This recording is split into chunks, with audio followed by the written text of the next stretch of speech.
Hi Katalali, good afternoon. Ang video na gagawin natin is magagawa tayo ng Bake Mac. Pero hindi natin siya ilalagay sa oven. So Bake Mac to na walang oven. So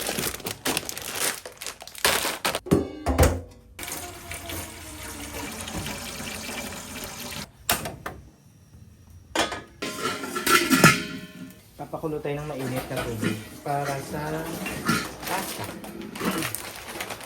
So 1 kilo tong pasta. Hatiin lang natin to macaroni salad and para sa spaghetti na Bake Mac na walang bake. Gagawin na natin yung sauce para sa Bake Mac. So dalawa yung menu natin ngayon, Bake Mac at saka yung macaroni pasta. So habang pinapakulo natin itong para sa macaroni pasta and para sa Bake Mac, gagawin natin yung sauce dito. Let's go! Gawin natin to para maraming magawa.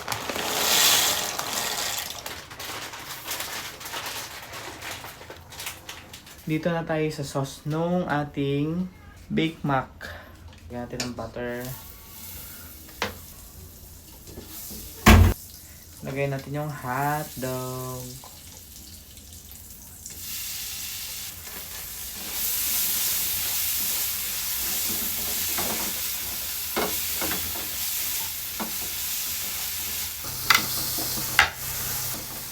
Gagawin natin, lulutuin muna natin tong hotdog and then next natin tong mushroom and tsaka natin igigisa yung corned beef na meron siyang garlic and bell pepper.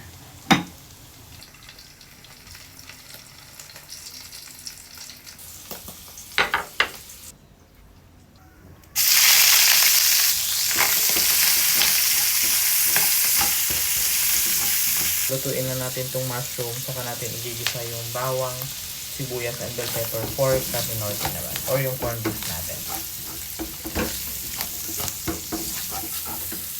Goods na tayo sa ating mushroom, so ang gagawin natin, set aside na natin to. Isa yung Bake Mac na hindi naka-bake dati sa mabilis naming maubos or mabenta, nagbabazar kami. Ayun, lalagay na natin bawang.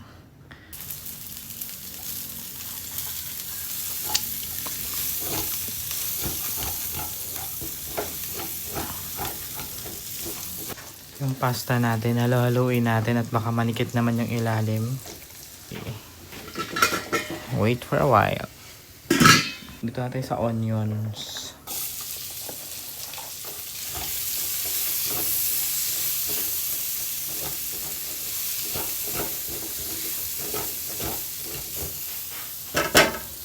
Okay na to. So next natin is yung bell pepper natin.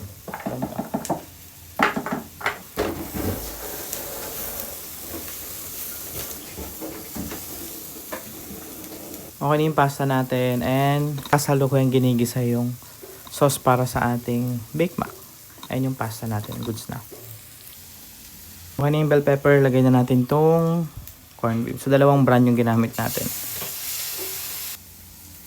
And mas cheaper to.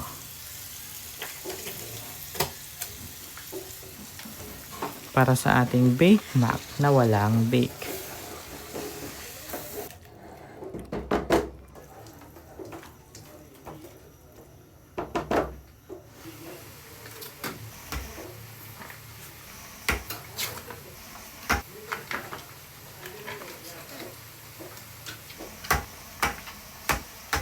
Ito yung gagamitin natin, UFC Meaty Overload. So, meron na siyang 3 kinds of meat, real pork, beef, and hotdog bits. So, first time namin gagamitin itong sauce na to. So, tingnan natin kung masarap.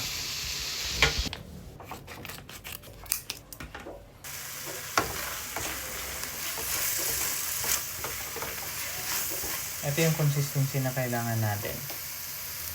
So, pwede natin ilagay yung sauce na kailangan natin dito.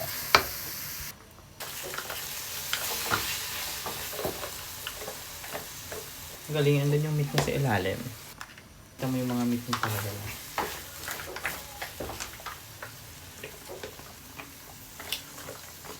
Kailangan mo siyang itaktak. Meron siyang meat sa ilalim. Sisingutin ko ito mamaya.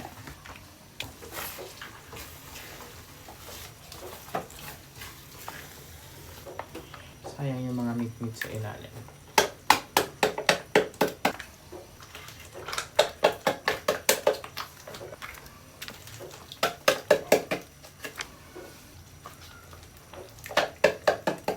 Sa ilalim nyo may laman pa. So, pwede mo lagyan ng tubig para masingot siya. Lagyan ng tubig yan.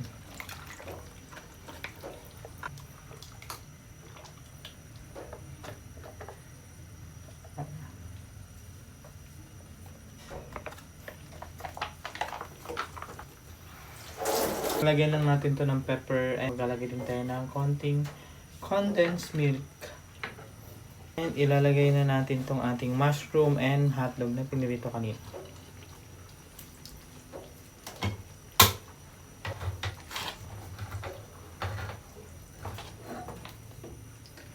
Lagyan natin ng konting pepper.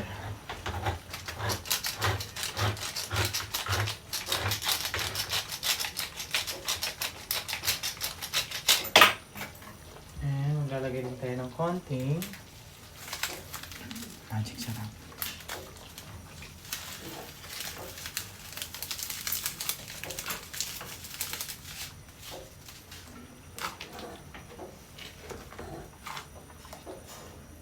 Lagyan natin ng konting condensed milk.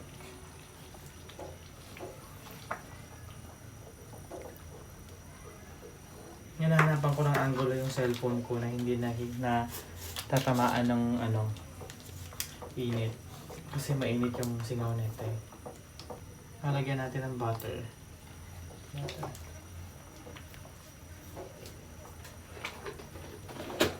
Tunawin lang natin yung butter and papakuluan natin yan. And next step, ilalagay natin yung ating cheese. Cheese. Natin siya yung cheese. Ayun yung pepper pala, nagdagdag ako ng pepper na ganito. Yung ground pepper. Ayan.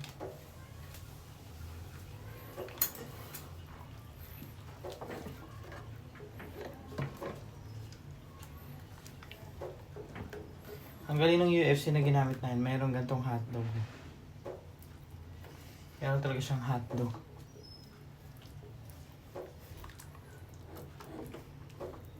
And the final part, tiki man time.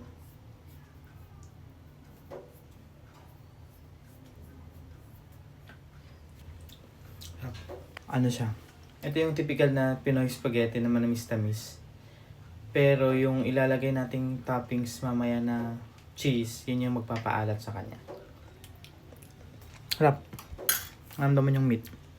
Okay na yung sauce natin. Ang gagawin na lang natin is yung pan-toppings natin na white sauce para dito. So, set aside na natin tong ating red sauce. Then, later na tayo maglalagay ng white sauce. Okay, next na ating gagawin is yung pang white sauce toppings natin para sa ating Big Mac.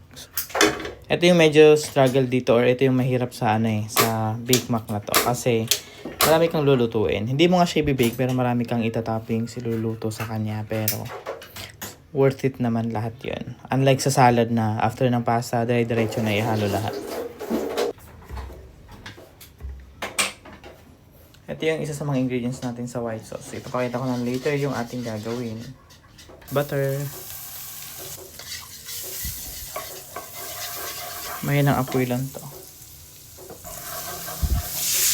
Next step is ating evaporated milk. Ay, sorry. Ano pala to?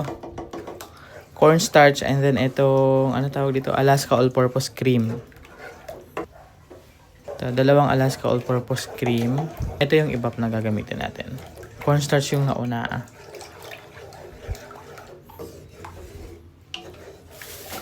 Wire whisk ang gagamitin natin dito. Iba yung lapot ng cornstarch. Yung cornstarch kasi nagdadala ng lapot eh. So, nauna kasi natin ilagay yung cornstarch. Kaya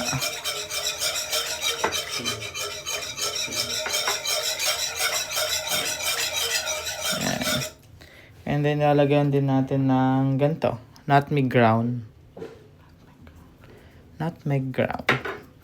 Dagdag din siya ng flavor sa ating white sauce. And yung ground pepper natin na black.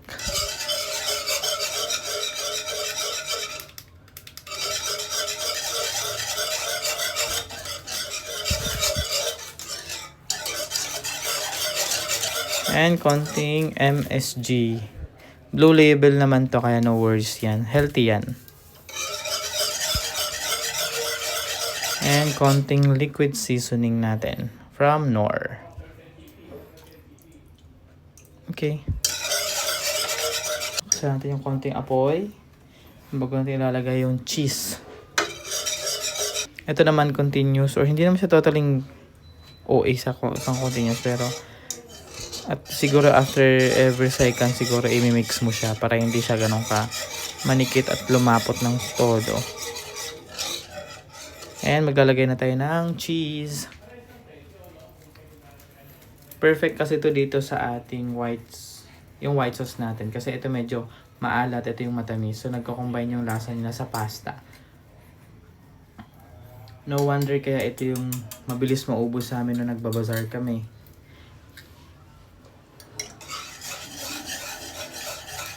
Kaya kung gusto mo mag-bake mac kahit wala kayong oven na available, pwede mo i-try ito. No oven bake mac.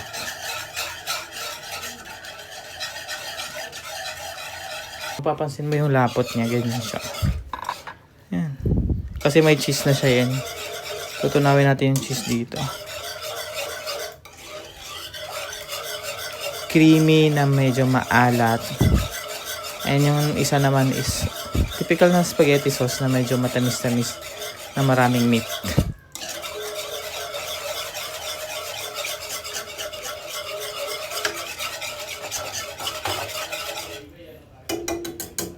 Pakuluin natin yan. Yan, kulo na siya. At kung makikita niyo medyo malapot na yung ating sauce. Zoom ko. Yan o. Yan yung consistency na kailangan natin para okay na siya. So, pasta, ayan yung red sauce, and ito yung white sauce na gagamitin natin. Kulang yung pasta kasi nagagamit ko yung iba sa salad. So, ito na yung, nagdagdag na ako ng panibagong pasta para dito. So, marami tayong sauce eh. Next, ito na, dito na tayo sa sauce. Lalagyan natin ito ng sauce.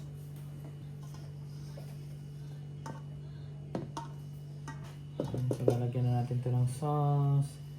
Halaluin mo natin itong ibang sauce. Pero ang sarap po. Ang bango na po ang amoy.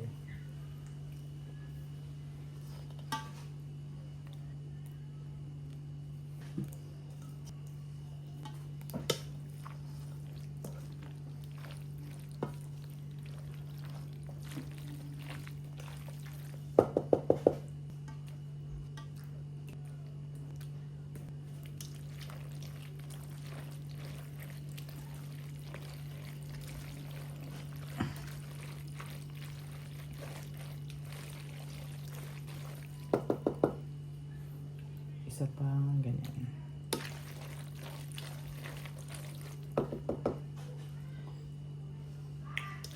Ayan.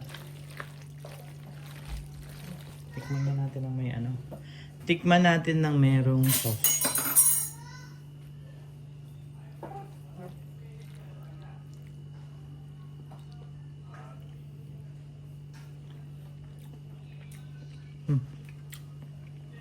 Cut na. Hindi lang.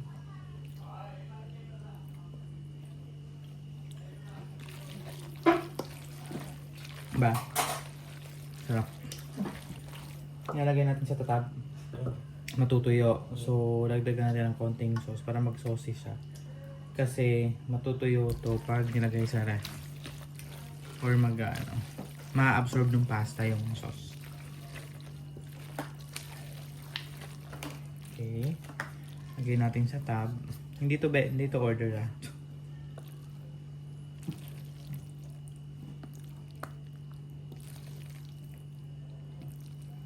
Kaya to. Ang galing ng UFC na na sauce na yun. Mararamdaman mo, malalasahan mo talaga yung meat. And then makikita mo tayo yung mga hotdog.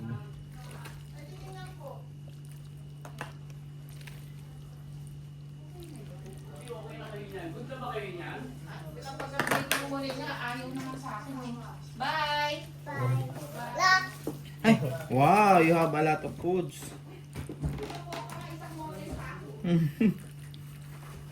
Sa burger.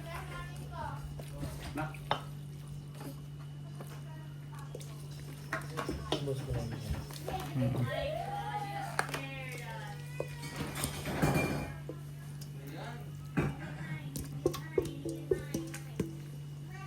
And then, yung sauce pala na white sauce, later na kasi para kapag malagyan natin lahat ng white sauce. Ngayon, lagyan na natin to. Second batch. So, 3 ganito yung gagawin natin kasi meron pa akong pinapakuluan doon na pasta para dito.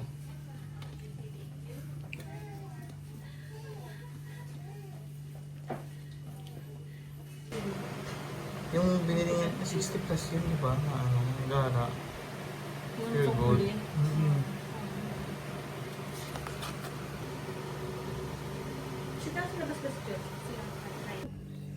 Ito na yung ating Big Mac. Big Mac na walang bake. No oven. Mag-iinit ako kasi kakain ito na lang. Ayan. Look. Ano na natin.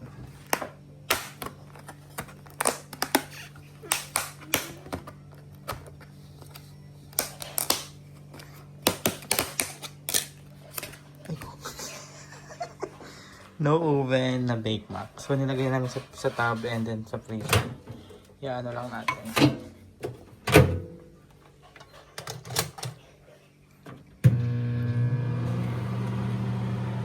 Ito naman yung fruit salad.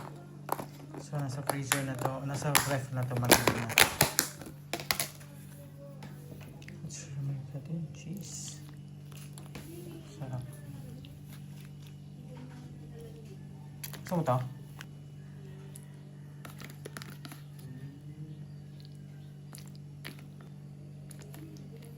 Sarap na ito. Look at that.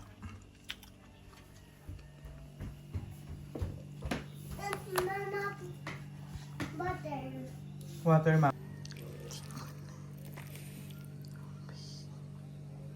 Look.